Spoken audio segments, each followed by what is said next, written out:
If your kitchen has decent cabinets, decent counters, and still somehow looks cheap in photos, this video is going to save you money, depending on whether you actually watch it. I've walked into kitchens with brand new appliances and expensive countertops that still read as low budget, and every single time it wasn't the big stuff causing the problem. It was 5 small things sitting in plain sight that nobody thinks to question because they've been there so long they've become invisible.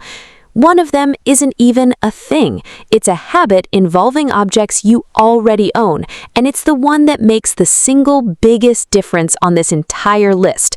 Removing it costs you nothing but 5 minutes. Here are 5 things that make your kitchen look cheap. We're going from 5 down to 1. The further down we go, the bigger the impact gets. You'll want to stay for number 1. Number 5, a cluttered fridge door. I understand why this one builds up without anyone noticing.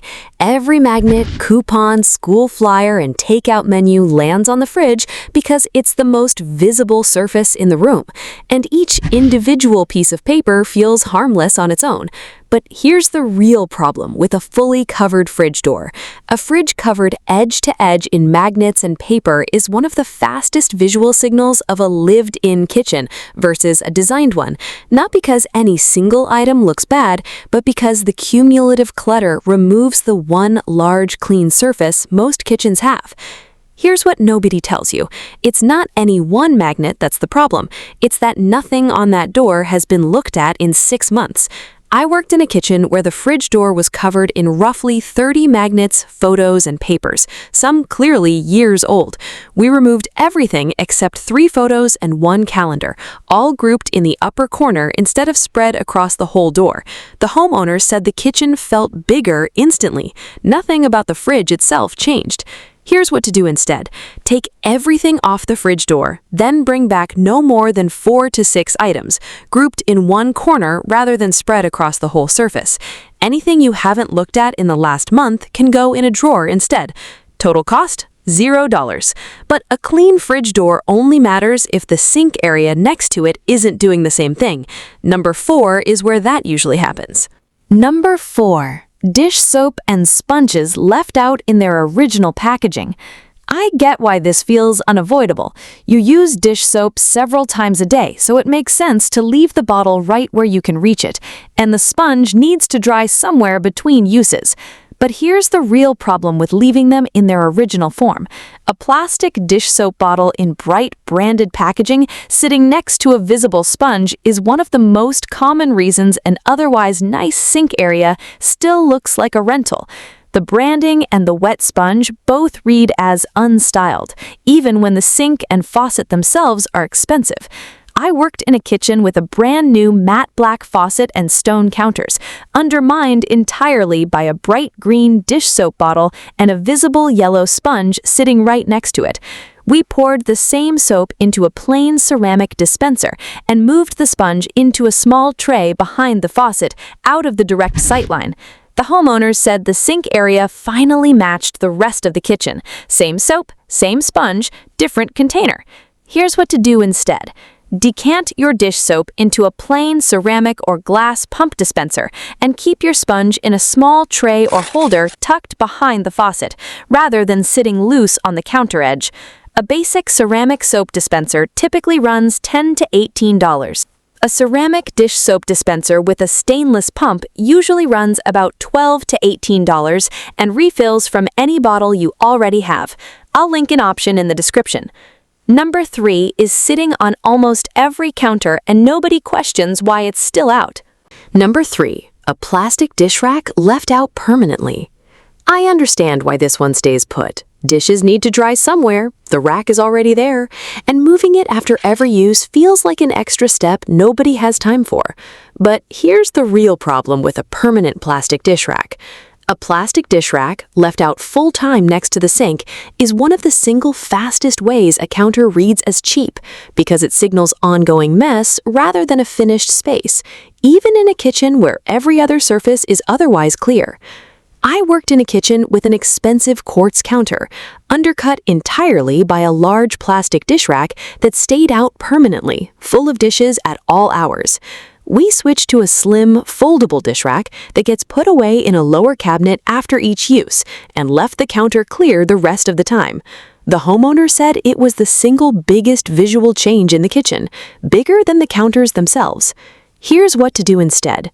Replace a bulky, permanent dish rack with a slim, foldable, or collapsible one that gets put away in a cabinet once dishes are dry, rather than living on the counter full-time. A collapsible over-the-sink dish rack that folds flat for storage usually runs about $18 to $25 and clears the counter completely between uses, linked below. Number 2 is the one most people don't even register as decor, which is exactly the problem. Number 2. Bulk store paper products left in their original packaging. I get why this one flies under the radar completely. A giant plastic-wrapped pack of paper towels or napkins from a bulk store is just there for function, and most people don't think of paper towels as something that could look wrong. But here's the real problem with the giant branded packaging. A full-size paper towel roll, still in its bulk store plastic wrap, sitting on the counter, is one of the strongest subconscious signals of a big box, unstyled kitchen. The plastic wrap and the oversized branding do the damage, not the paper towels themselves.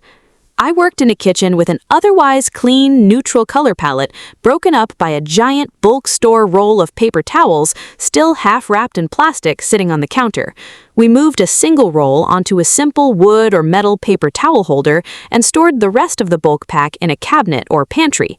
The homeowner said it was such a small change she almost didn't believe it made a difference until she saw the photos side by side. Here's what to do instead. Take one roll out of the bulk pack, place it on a simple wood or metal paper towel holder, and store the rest of the pack out of sight in a cabinet or pantry. A basic paper towel holder typically runs $10 to $18. Number 1 isn't a single object. It's a pattern involving everything you own that plugs into an outlet.